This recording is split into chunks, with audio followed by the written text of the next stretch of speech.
je suis maître de mon avoir, sinon je deviens esclave. Aujourd'hui, quelqu'un va dire Ntalorea à l'organe en épée. La personne dit j'ai posé un acte, vraiment c'est sophistiqué. Mais quand vous fouillez, il a volé. Mais il est en train de dire j'ai pu voler sans que et la loi et telle ou telle autre institution ne pourra jamais mettre la main sur moi. Et partout, c'est cette personne qu'on vend. Alors qu'ontologiquement, il est vide. Donc, on ne peut rien attendre de lui. C'est notre mission de faire ce travail. Et nous essayons de le faire. Et c'est une contribution fondamentale. Parce que si l'homme est bandit et qu'il n'a pas pris le temps d'intérioriser les valeurs, il va être un délinquant au sens juridique du terme.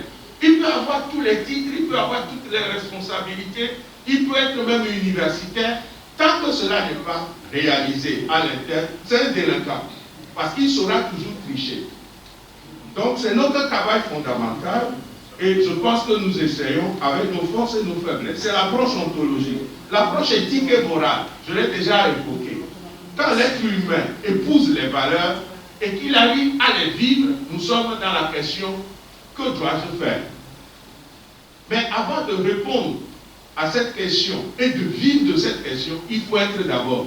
Le néant ne peut pas répondre à la question que dois-je faire. Excusez-moi, le chien le plus beau qu'on a entretenu à Coupion dépense comme en Europe de l'argent, il ne peut pas se poser la question que dois-je faire. Donc du coup, nous sommes d'abord, et alors nous nous posons la question, qu'est-ce que nous devons faire? Et nous, leaders religieux, notre travail éthique et ou moral, parce que certains distinguent l'éthique et morale, pour dire que l'éthique va être davantage réflexion, la morale va être des principes qui s'imposent. Dans tous les cas, je ne tiens pas compte de ces nuances-là, parce que je suis sur le terrain religieux. Ce qui est éthique est moral, ce qui est moral est éthique, parce que l'homme ne peut pas faire l'économie de sa réflexion et suivre entre guillemets bêtement. Donc, l'éthique qui va permettre de vivre ensemble, la cohésion sociale, est celle qui montre que Dieu est le Père de tous, sans exception. Et ça, on trouve partout. Dans la Bible, pratiquement chaque page dit ça. Dieu crée tout, il crée l'homme, et c'est encore Dieu qui le sauve. Et de là découle le fait que nous sommes tous des frères et sœurs. Ça, c'est très important. L'idée de nation prend sa source dans cette conviction religieuse, que nous sommes des frères et sœurs. Et des frères et sœurs où la fraternité n'est plus basée sur le sang, mais sur des valeurs partagées, sur un territoire partagé, sur une vision partagée, sur un bonheur partagé. Tout ça. Et au niveau éthique également, notre contribution, c'est que nous rappelons les commandements. C'est toujours au niveau éthique que je suis. Quand je prends par exemple, pour nous chrétiens, les 10 commandements, dans Exode 20, il est clairement dit, tu ne tueras pas. Est-ce qu'on ne tue pas au Togo, on ne tue pas en Afrique, on ne tue pas dans le monde? Ça, par exemple, quelqu'un qui l'intériorise et qui vit ça, ce n'est pas à lui que tu donneras l'argent pour tirer sur quelqu'un. S'il est gendarme, s'il est policier, s'il est militaire, avant de tirer sur quelqu'un, c'est que c'est l'unique moyen, non pas pour se protéger d'ailleurs, mais pour sauver une nation. Mais s'il n'a pas cette valeur, pour lui, on va tirer sur les gens. Parce qu'il pense qu'il a droit de vie ou de mort sur les gens. Ce qui est archi faux. Et ce que la Déclaration universelle des droits de l'homme va vraiment soutenir et plusieurs conventions vont développer, y compris la constitution de notre pays, trouve sa racine ici. Tu ne tueras pas. Tu ne voleras pas. C'est des principes simples, mais on doit l'avoir. Est-ce qu'on vole au Togo? Est-ce qu'on vole en Afrique? Est-ce qu'on vole dans le monde? Ainsi de suite. Et puis, pour nous chrétiens, dans Jean chapitre 13, il est clairement dit que la loi nouvelle, c'est que vous devez vous aimer les uns les autres. Donc, ce combat contre soi-même, pour aimer l'autre, pour faire le bien, je viens de le dire, j'aime beaucoup le thème d'hier. Parce que Jésus parle aussi de cette violence contre soi-même. Il faut se faire violence pour être un être humain, au service des autres. Donc, nous proclamons aussi cela. Et une autre mission, je quitte le terrain éthique, c'est, disons, la mission prophétique. notre contribution, elle est prophétique. Ça consiste à dénoncer. On ne peut pas nous retirer ce pouvoir. C'est prophétique. Le leader religieux dans la cité doit dénoncer le mal. Vous lisez Amos chapitre 5, versets 7 à 13. Vous prenez Matthieu chapitre 23. Jésus va jusqu'à traiter les autorités de son temps, les scribes et les pharisiens, d'hypocrites et de tombeaux blanchis. Parce que ce qu'ils font n'est pas en faveur du peuple, n'est pas en faveur de l'homme, n'est pas en faveur du bien-être. Donc, la dimension prophétique, on a tendance à nous dire, vous venez faire quoi en politique?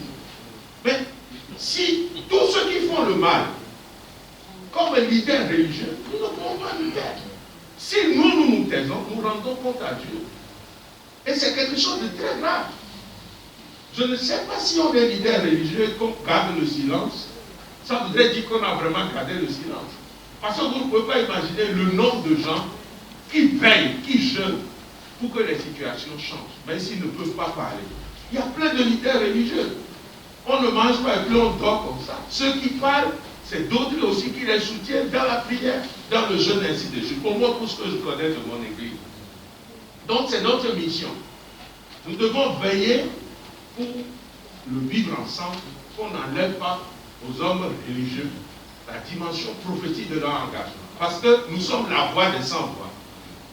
Le Seigneur nous a investis pour parler au nom de ceux-là qui n'ont même pas d'existence et qui ne peuvent pas parler.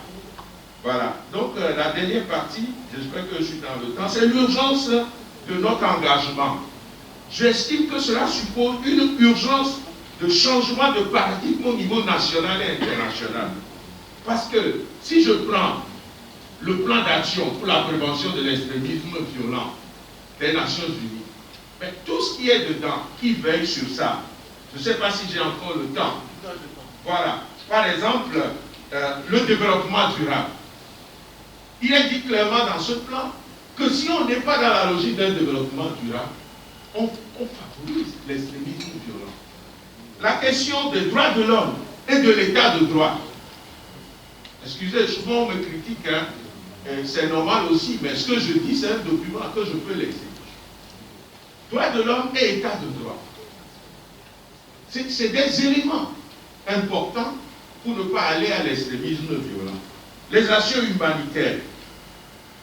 Alors, le document même identifie les éléments structurels et conjoncturels propices à l'extrémisme violent.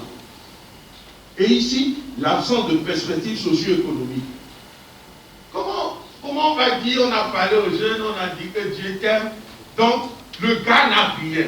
On lui donne une moto, cadeau. On lui fait une enveloppe de 200 000. On lui dit, quand tu finis, tu as 1 million. Il faut une dose de spiritualité pour dire non. Voilà pourquoi, quand il n'y a pas de perspective socio-économique, on expose les jeunes. Les jeunes qui sont dans cette forme d'extrémisme, il faut aller voir. Le gars prend l'argent, il laisse au village. Il dit à sa maman, désormais tu peux manger. Désormais tu peux prendre soin de mes petits frères. Désormais ils iront à l'école. Ainsi de suite. Vous pouvez vous faire une carte. Entre-temps, moi je pars. Si je meurs, c'est pas grave. J'ai assuré les arrières. C'est ça. Et tant qu'il n'y a pas un changement de paradigme et que les organisations, les Nations Unies et tous ceux qui sont alignés ici oublient ça, on sera dans la communauté. C'est pour ça que j'ai hésité avant de venir ici. Parce que des fois, j'ai l'impression qu'il y a des projets, il y a l'argent derrière, et on nous met en contexte de comédiens. Est-ce qu'après cette rencontre, les Nations Unies et tout, et les organisations qui sont là, ils vont aider à réduire la misère, marginalisation et discrimination. Ce sont là les facteurs. Mauvaise gouvernance et violation des droits de l'homme et de l'état de droit. C'est écrit noir sur blanc. Mais on dit, voilà, on a vu communiquer, une ville est devenue une ville militarisée. Ce n'est pas toujours positif. On aura combien de militaires pour toutes les villes de Lomé et les hameaux, pardon, du Togo et les hameaux du Togo. Félicitations à nos autorités pour ce qu'ils font. Mais tant qu'on ne touche pas les causes structurelles de l'extrémisme violent, nous serons dans la comédie. Et ça, nous devons être vigilants pour l'exiger, parce que c'est des choses dans des documents officiels. Les conflits prolongés et non réglés qui nous vendent les armes. Dans nos budgets comme État africain, la place et l'argent affecté pour l'armement. Allons regarder par rapport aux questions de santé, d'éducation, de travail des jeunes. Tant qu'on va laisser ces choses et aller vers la militarisation, l'être humain tel qu'il sait contourner les militaires. Parce que si je veux vendre des armes, quand je crée les conflits, c'est les grands militaires là même que je veux manipuler. Quand chacun a déjà à peu près 5 milliards sur son compte, et je lui dis, vends-moi les armes, il va dire non. Ce sera difficile. Donc, c'est très important. La radicalisation en prison. Regardez l'état de nos prisons. Je vous assure que quand un jeune a fait la prison civile de Lomé, il revient, il n'a plus peur de rien. Bah, tu vas l'amener où en prison, non? Il a l'expérience. Il sait même faire du business en prison. Mais moi, j'ai connu un jeune qui est sorti de prison. Il m'a dit ce qu'il a comme économie depuis qu'il est allé en prison pour les 5 ans, il n'a jamais fait quand il était dans la société. Bon, à cause du temps, mais le document existe. Hein, on m'envoie le papier, le document existe. C'est en ligne. Il faut que nous puissions nous inspirer de ça. C'est pour ça que je parle de l'urgence de changement de paradigme. Qu'on puisse faire toutes ces actions, mais qu'on agisse aussi sur les causes structurelles. Sinon, on sera surpris. On sera surpris. On a beau mettre les militaires, on a beau acheter des systèmes de contrôle. À un moment donné, regardez Israël et la Palestine. Malgré qu'ils soient très sophistiqués, un petit Palestinien est capable d'aller faire du désordre. De l'autre côté, parce que l'être humain est tel que si on l'opprime, si on l'écrase, si on ne le respecte pas, s'il n'y a pas de promotion de sa personne, l'intelligence humaine est telle que ça peut épouser ce que nous appelons en religion le diable. Ça voudrait dire que l'auteur capable d'incarner le mal, de planifier le mal, de sophistiquer le mal et de déployer ça. C'est ça Satan. Ce n'est pas le petit truc qu'on dit quelqu'un est sorcier, il veut tuer mon enfant. Encore que des fois le palu fait ça. C'est toujours des fautes de misère. Si on avait des bons hôpitaux, on posait de bons diagnostics, on prenait l'enfant en charge, la vieille maman, on n'allait pas la tabasser comme sorcière. Mais la vraie sorcellerie est ici. Des gens qui planifient le mal, qui instrumentalisent le mal, qui ont la stratégie de déploiement du mal. Et ça, c'est quelque chose à la source de l'extrémisme violent. Il y a à l'international des penseurs du mal contre notre continent. Il faut le dire. Il y a des gens qui ont besoin que nous croupissions dans la misère pour qu'on puisse nous exploiter. Et malheureusement, il y a aussi nos pouvoirs et nos autorités qui épousent ça. Et en contrepartie, on leur donne quelques garanties au niveau économique, au niveau pouvoir et autres. Et avec tout ça, je n'ai rien contre personne, mais nous ne pouvons pas nous retrouver et parler comme leader religieux. Et notre mission, c'est de dire vraiment, Dieu vous aime. Quand je dis à mes fidèles, Dieu t'aime, ils n'arrivent pas à manger, à se soigner. Durant ce coronavirus, ils viennent vers moi. Et moi-même, je n'en ai pas. Les fidèles qui peuvent les aider disent eux aussi ne peuvent pas. L'État ne peut pas. Le jour où quelqu'un va s'occuper de lui, va lui demander des choses graves, comment il pourra s'en sortir. Je voudrais m'arrêter là pour ne pas monopoliser la parole, mais il est important que tout ce que nous faisons ici et qui est à féliciter soit vraiment relayé par les institutions de la nation et aussi à l'international grâce aux organisations des Nations Unies pour que nous ne soyons pas dans une comédie. Mais si on veut nous installer dans la comédie permanente, c'est à nous de dire non et de pouvoir prendre nos responsabilités. On appelle ça la résistance. Je vous remercie. Merci.